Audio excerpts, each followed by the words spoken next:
But off the bat, you know what's ironic to me, bro? I swear to God, when you really think about this, it's freaking laughable. First of all, I want to mention, with all due respect, a week after we put the JCW belt on Matt Cardona, the WWE decides to use him after a 5-year absence. All right, coincidental. Okay, guys, coincidental, no problem.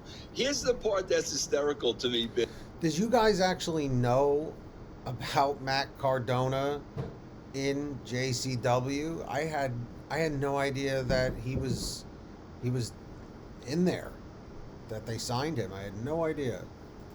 And Stevie, the two surprises in this last chance tournament, think about this, are two guys that they released and didn't resign.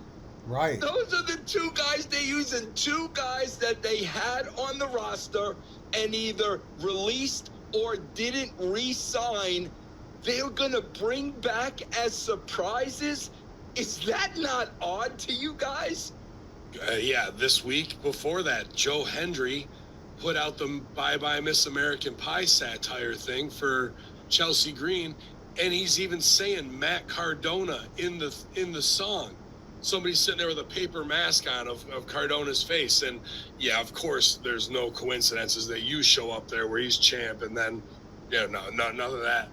But the fact that they're not even tying them together when they know that everyone knows that Chelsea and Matt are married, you know, and then to bring him back as Zack Ryder, like, everything is always done wrong from the. I mean, I gotta agree with Ben on this one, and Vince, for that matter, Vince Russo. WWE is notorious for doing things like this, you know.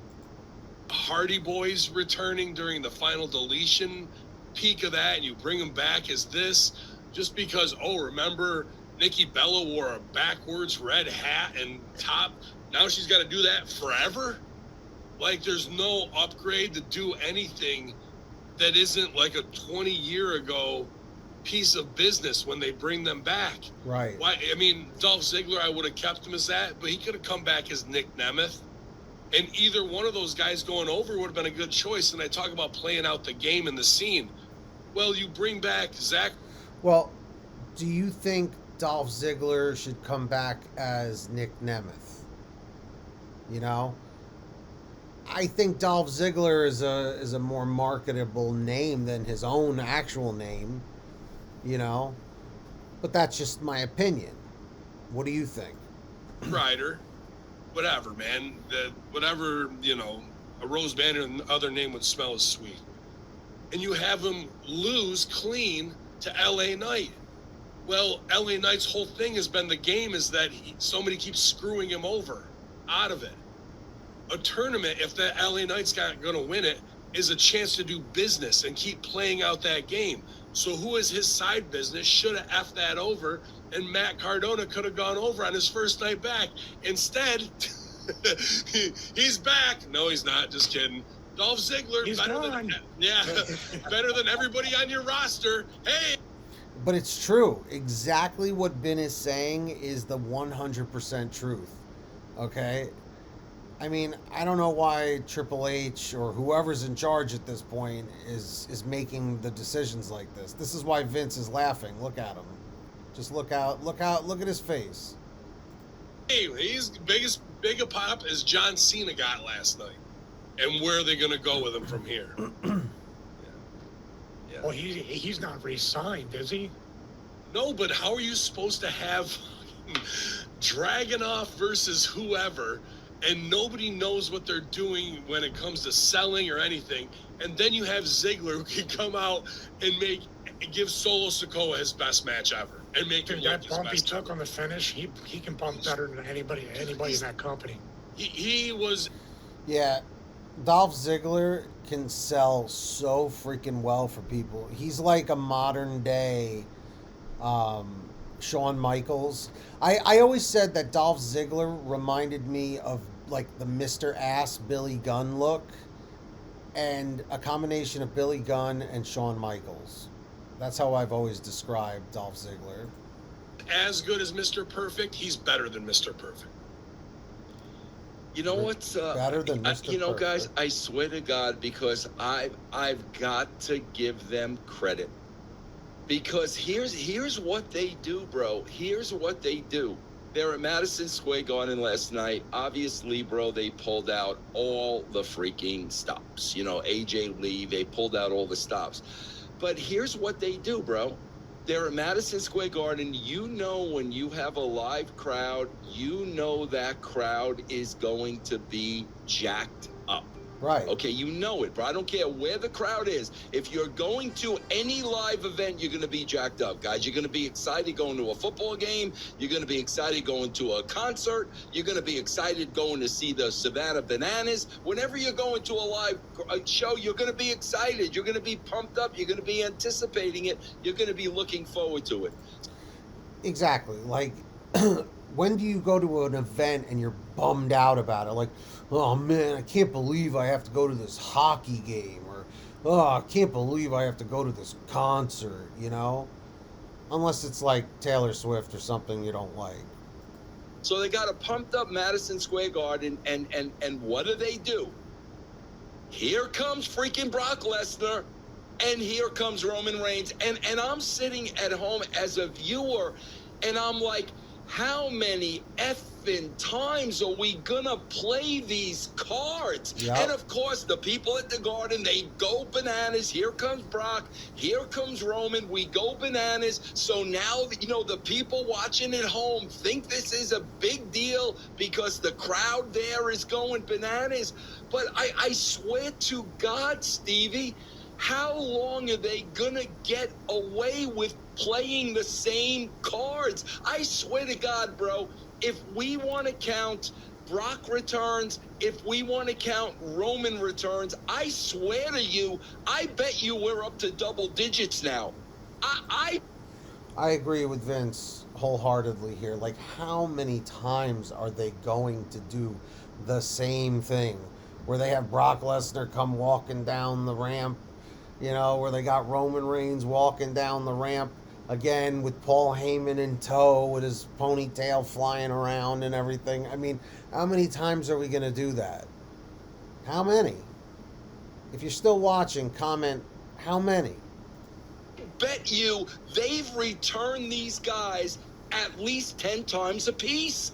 But it's like somebody needs to explain this to me, because you have the fan base that buys into it, but me as a television viewer, I'm like, guys, you've done this a million freaking times. So, I mean, Stevie, is it me? Why do these people still freaking react the way they react when this is the way they've used these two guys for at least the last 5 or 10 years? Yep. Have lovely response. They want to pop because that's what they're supposed to do when the music hits. They don't even know they're doing it sometimes. Disney on Ice has been said. Roman Reigns and Brock Lesnar will come back every night on Disney on Ice, no matter what town it is. It's a house show. Right. I'd say this too.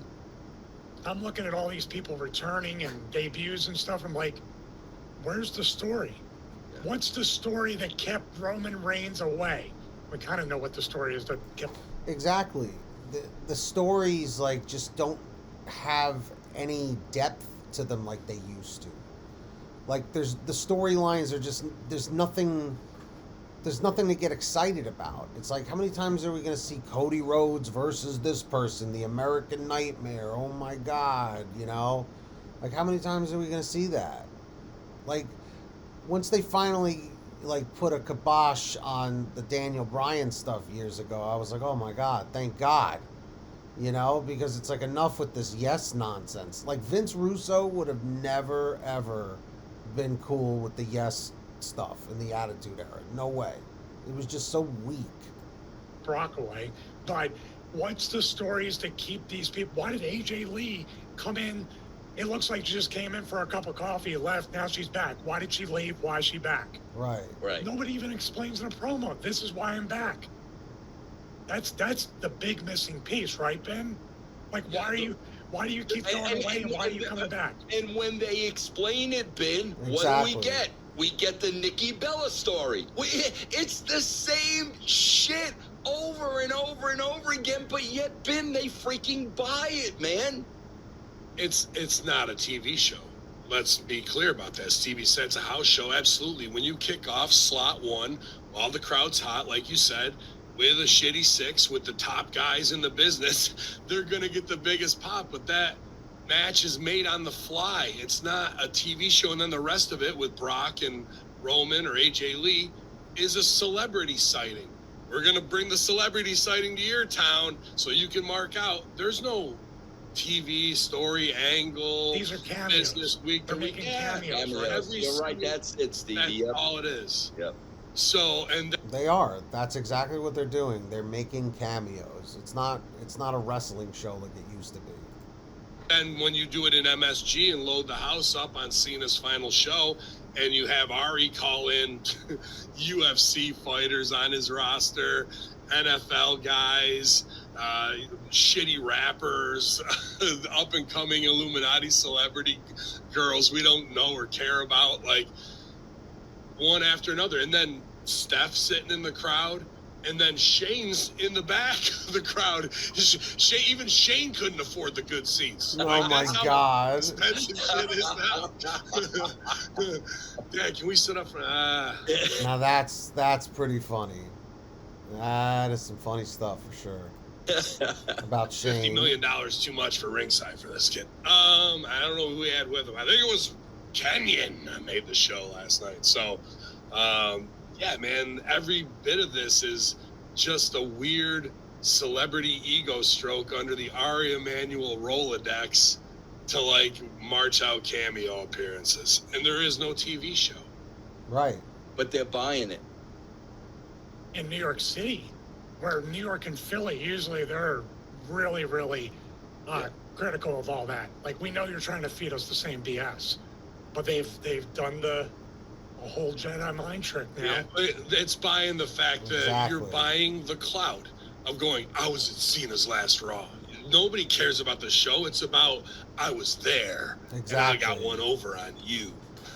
Like, that's just, it's just some weird nerd bragging rights, and they'll pay anything for it. That's exactly what it is, man. That's exactly what it is. At the end of the day, it's not wrestling anymore. It's just a bunch of celebrity cameos, you know? So, with that being said, everybody, do you agree with Vince Russo and Ben and Stevie Richards? Let me know in the comments. Tell me what you want me to react to next with wrestling. Subscribe for sure. Turn on those notifications and subscribe to Vince Russo's channel. Link is in the description down below. Make sure you check out all the links. And let's see if we can get one like on this video. Happy holidays, everybody. Till next time, keep watching that wrestling. We'll keep reacting. And if you don't like it, we got 2 syllables for you. Subscribe.